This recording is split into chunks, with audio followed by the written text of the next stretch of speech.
Jack Peterson was a man who built his life on quiet reliability. He was the kind of guy who showed up early, stayed late, and fixed whatever was broken, whether it was a squeaky door in the house, a malfunctioning machine at the paper mill where he worked, or the little hurts in a 10-year-old girl's heart.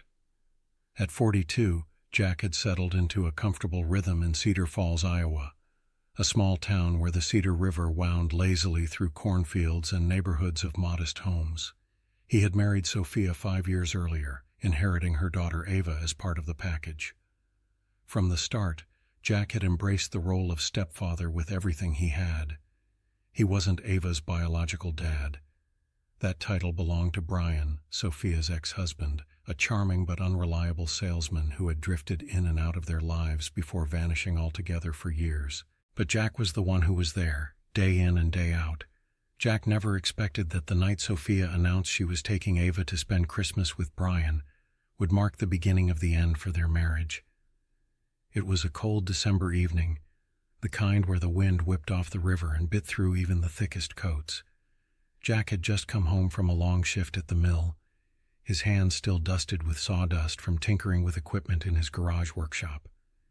He was looking forward to a quiet dinner, maybe helping Ava decorate the little artificial Christmas tree she loved so much. But when Sophia slammed the kitchen door behind her and pointed her polished red fingernail accusingly at him, the air in the room shifted. Her words came out sharp and clear like shards of ice. She was taking Ava to Brian's cabin for the holidays. Ava needed her real father, she said, and if Jack had a problem with that, he could just divorce her. Jack stood there stunned, the words sinking in slowly. He didn't yell back, he never was the yelling type. Instead, he wiped the sawdust from his calloused hands on his jeans, sat down at the scarred oak kitchen table with his old battered laptop, and finally clicked reply on the job transfer offer to Japan that he'd been declining for years. The company had been courting him for a senior engineering position in Tokyo, promising better pay and new challenges, but Sophia had always shot it down. "We're not leaving Iowa," she'd say. "This is home." Just 1 week later, after Jack had quietly packed his bags and left for the airport without much fanfare, Sophia showed up at what was now his empty house. No, wait, it was still their house on paper, screaming on the front porch, pounding on the door as if she owned the place and everyone in it. Back then, she genuinely believed she did. She controlled the narrative, the schedule, the emotions. But Jack was already gone, halfway across the Pacific. The whole unraveling had started on what seemed like any ordinary gray Tuesday in Cedar Falls. Fog rolled thick off the river that morning, blanketing the town in a damp chill that seeped into your bones. People hurried along the sidewalks, hunched into their winter coats, collars turned up, just trying to power through another workday in the lead-up to Christmas. Jack had clocked a full 8-hour shift at the paper mill on the outskirts of town, the massive facility humming with the roar of machinery and the scent of pulp and chemicals. He'd stayed late, as he often did, to troubleshoot a malfunctioning motor that was causing downtime on the line. His boss appreciated his dedication. Jack was the guy you called when things went wrong. On his way home, he stopped at the local Hy-Vee grocery store for milk and a rotisserie chicken. Simple, hearty dinner stuff. The store was decked out for the holidays with garlands draped over the aisles and Christmas carols piping softly through the speakers. Jack grabbed a few extra things, some candy canes for Ava's stocking and a bag of oranges, remembering how his own dad used to put them in Christmas stockings when he was a kid. When he pushed open the front door of their modest 2-story home on a quiet street lined with maple trees, now bare in winter, the warm smell of cinnamon and pine enveloped him. It was comforting, familiar. In the living room corner stood their small artificial Christmas tree, its colored lights blinking cheerfully, casting multicolored reflections on the front window. That was Ava's handiwork. At 10 years old, she approached Christmas with the enthusiasm of a general planning a campaign. She strung the lights herself, hung the ornaments with care, and even insisted on placing the star at the top, standing on a step stool while Jack held her steady. Ava came sliding into the hallway on her sock feet, her ponytail bouncing, eyes wide with excitement. "Did you fix it? Did you fix the dollhouse roof?" she asked eagerly. Jack smiled wearily and held up the small wooden dollhouse he'd been repairing in his spare time. It was a hand-me-down from Sophia's childhood, battered but beloved by Ava. The pink shingled roof had been caving in. When Ava pressed down on it with both small hands, testing it, the roof held firm. No creak, no give. Her face lit up. "I knew you could fix it. You always fix everything," she said proudly, hugging the dollhouse to her chest. In the kitchen, Sophia stood at the stove with her back to the door, stirring a pot of spaghetti sauce. Her shoulders were tense, drawn up tight like she was bracing for something. Jack set the grocery bags on the counter, greeted her with a casual "Hey, hun," and mentioned offhand that the Christmas bonuses had come through that day. A nice little bump that could help with bills or maybe a small family gift. Sophia didn't turn around or look up from the pot. Her voice was flat when she said, "We need to talk." Jack's stomach tightened a bit. He knew that tone. "Okay," he said carefully, leaning against the counter. "What about?" She turned off the burner with a click, set the wooden spoon down deliberately, and finally faced him. Her expression was hard, determined. She announced that she'd been in touch with Brian, her ex-husband. He'd invited them, her and Ava, to his new cabin up north for the holidays. He wanted to make up for lost time, spend quality father-daughter moments with Ava. And, Sophia added emphatically, Ava needed her real father in her life more than ever. Jack felt a pang but tried to stay calm. He reminded her gently that they already had plans. The church potluck on Christmas Eve, opening presents at home Christmas morning, maybe driving to see the lights in Waterloo. Simple traditions they'd built over the years. Sophia cut him off with a dismissive wave of her hand, her manicured nails flashing. She scoffed at their plans, the church hall with its folding chairs and potluck casseroles. Ava deserved better, she insisted. A real Christmas in a big log cabin, with a towering real pine tree fresh from the woods, snow everywhere, and her real dad there to make it magical. She hammered that phrase, real dad, like she was pounding a nail into hardwood, each repetition driving it deeper. Jack let it sink in, the hurt building quietly in his chest. After a moment he said softly, "I thought I was part of that picture too. I'm the one here every day, reading her bedtime stories, taking her to the dentist when she hates it, showing up for every school play and parent-teacher conference."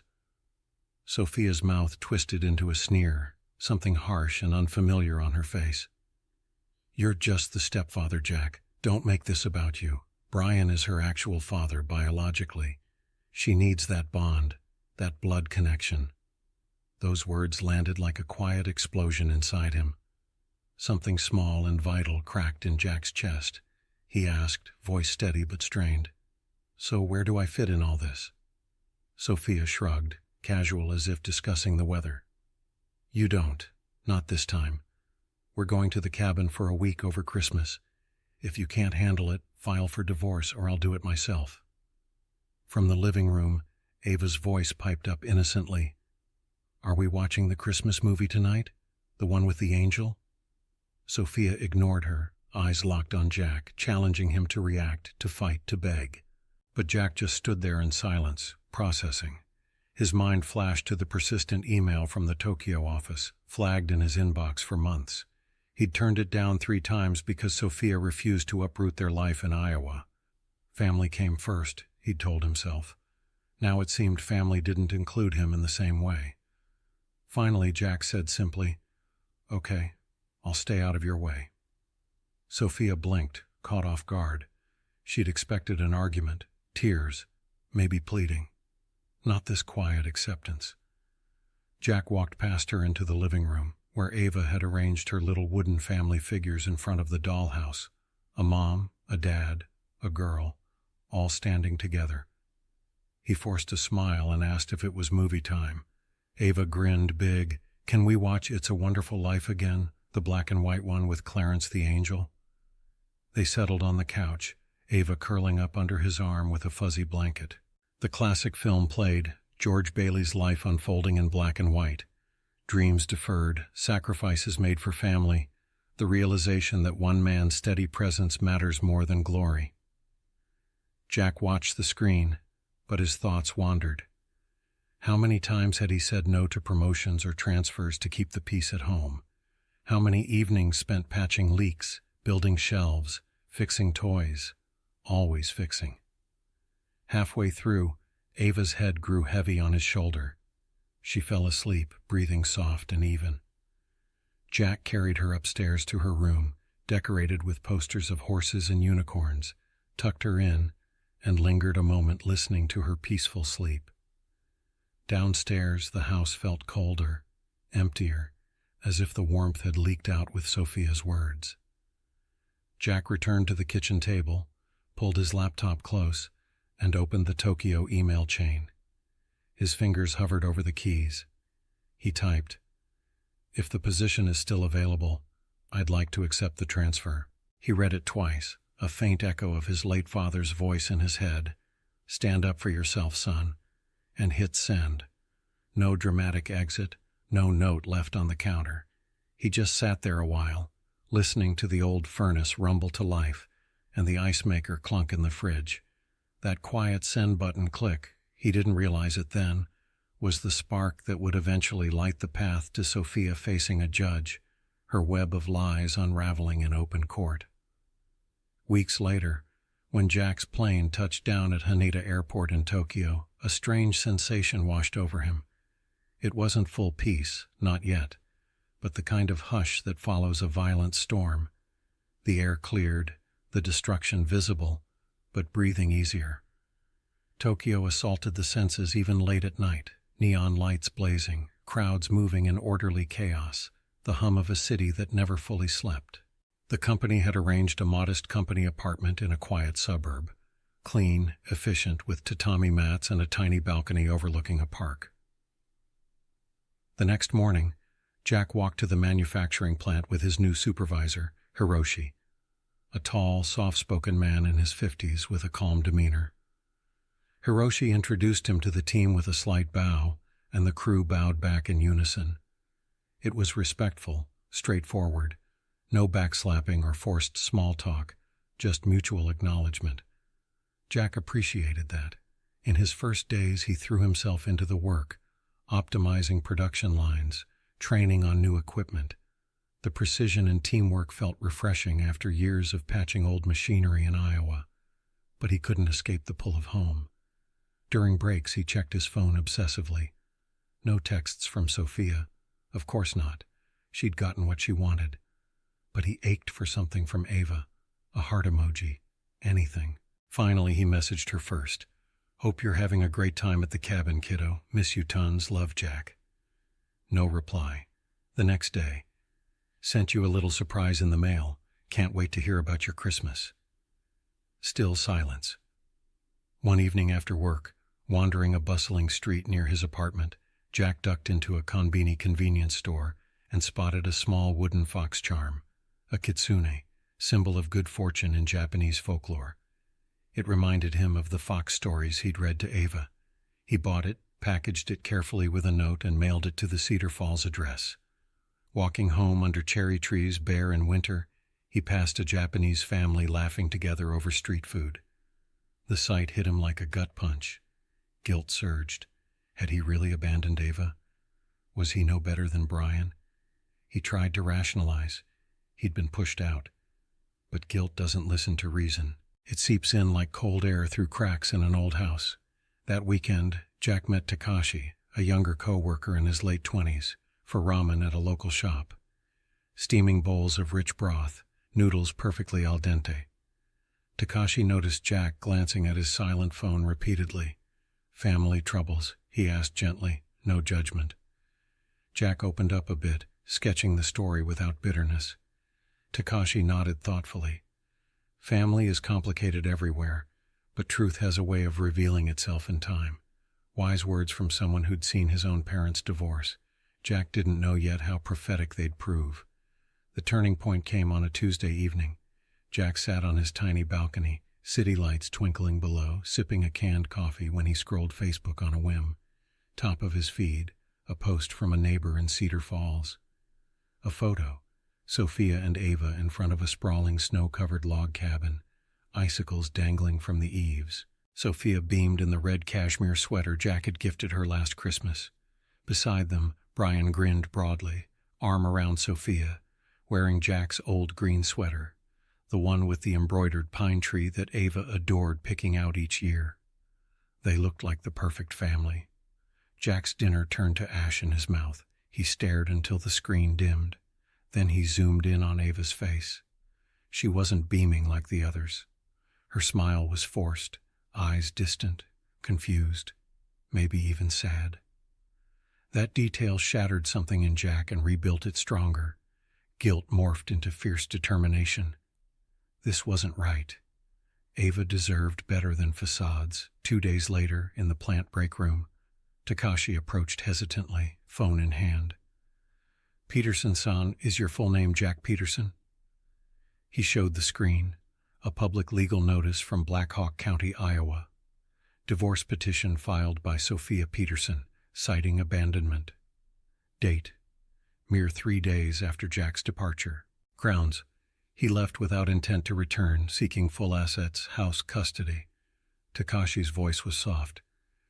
"She claims you vanished," Jack whispered. "She knew. She watched me accept the job that night." Takashi sighed. Some people rewrite history when truth is inconvenient. It sank in. Sophia wasn't content moving on. She was erasing him, painting him villain to claim everything. Then his phone pinged. Delivery confirmation for the Fox charm. 2 days ago. No thank you from Ava. Sophia had likely hidden it. Anger ignited then. Not explosive, but cold and focused, like steel hardening. Jack wasn't returning to salvage the marriage. He was going back for Ava, to give her the truth she deserved. That night, he booked the earliest flight home. He landed in Waterloo on a bitterly cold morning, wind burning his cheeks as he rented a car. Planned ahead, he checked into a sparse room at the local VFW hall. Cheap, anonymous. That afternoon, he drove slowly past the old house. Driveway empty, Christmas wreath still on the door, lights twinkling half-heartedly. He didn't stop. Information first, confrontation later. First stop, Black Hawk Credit Union downtown. Teller Laura, who'd known them for years, recognized him immediately. Eyes wide, she whispered about Sophia's recent visit, demanding full withdrawal from joint accounts, furious when denied without Jack's signature. "She caused a scene," Laura said, slipping him printouts of recent transactions discreetly. Next, the Hy-Vee grocery. Jack pushed a cart idly through produce, ears open. Whispers floated. "Poor Sophia. Jack ran off to Japan with some young thing. Blew the bonus on himself." He turned a corner and nearly collided with cashier Betty, a chatty woman in her 50s. Her jaw dropped. "Jack, you're back." She pulled him aside, explaining Sophia's gossip campaign. He'd abandoned them for a mistress, squandered money. Jack exhaled slowly. "None of that's true." Betty nodded. "Didn't think so. She's gonna flip when she hears you're here." That night in the VFW room, fluorescent light buzzing, Jack spread receipts, emails, tracking info on the bed like puzzle pieces. But the real gut punch was Ava's drawing he'd packed. A crayon picture of them holding hands by a Christmas tree labeled "Me and Daddy Jack Forever." Did she think he'd left her? The idea crushed him. Morning call to Ava's elementary school. Counselor Mrs. Helen Thompson answered, relief evident. "Ava's been asking about you. She's confused, cried in my office. Said Mom told her you chose Japan over her." Jack's hand clenched the phone, rage and nausea swirling. Doubt vanished. Sophia had poisoned Ava's mind. Unforgivable. Over 2 days, Jack built his case like a machine. Photos, timestamps, witness statements. Old high school buddy Brian Carter, now family law attorney, reviewed the binder. "She overplayed her hand big time," Brian whistled. "File counter petition, appear at hearing." They'd assume he was overseas. Hearing day, Jack in his best button-down and old brown Carhartt jacket, binder clutched, climbed courthouse steps, imposing brick building in downtown Cedar Falls. Brian was waiting inside. They entered the wood-paneled courtroom, took seats. Then heels clicked, Sophia in red wool coat, lawyer trailing. She scanned, spotted Jack. Froze. Shock, anger, panic flickering. Judge entered. Stern woman, steel gray hair, sharp glasses. Noted Jack's unexpected presence. Sophia blurted abandonment claims. Brian objected smoothly. Judge, we'll hear evidence. Turned to Jack. Proceed. Jack stood, palms damp but voice firm. Recounted the kitchen confrontation verbatim, Sophia's ultimatum, his acceptance of transfers she'd known about. Murmurs rippled. Presented emails, flight records, gift tracking. Then bank attempts, property listings without consent. I didn't abandon them. I was excluded, then slandered. Sophia slammed table. He's lying. He ran off with a woman. Brian smiled. We have a witness. Betty Rose, sworn in, testified to Sophia's rumors. Story never added up.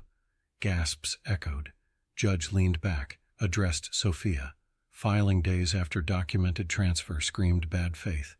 Pattern of manipulation clear. Ruled. Temporary primary custody to Jack. Halt asset moves. Supervised visits for Sophia pending full hearing. Sophia's flushed crimson. Ridiculous.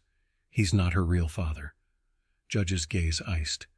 Real fathers are the ones who show up, stay, fight for their kids. Gavel bang. Adjourned. Sophia stormed out, fuming. Then a small voice cut through. Daddy Jack. He turned. Ava at doorway, counselor behind, eyes teary but smiling real. She bolted, arms around his waist. I knew you didn't leave me. Jack knelt, held her tight as room emptied. Tears came then. In that embrace, everything shifted. He wasn't the pushed-away stepdad anymore. He was dad, plain, true, forever. In the months that followed, life reshaped around Jack and Ava. They returned to the house, redecorated her room with new posters, baked cookies on weekends. Jack transferred back stateside eventually, but the bond with Ava grew unbreakable. Sophia's visits were structured, her influence limited. Truth had won, quiet and steady, just like Jack. And every Christmas thereafter, they watched It's a Wonderful Life together, knowing some angels earn wings through everyday courage.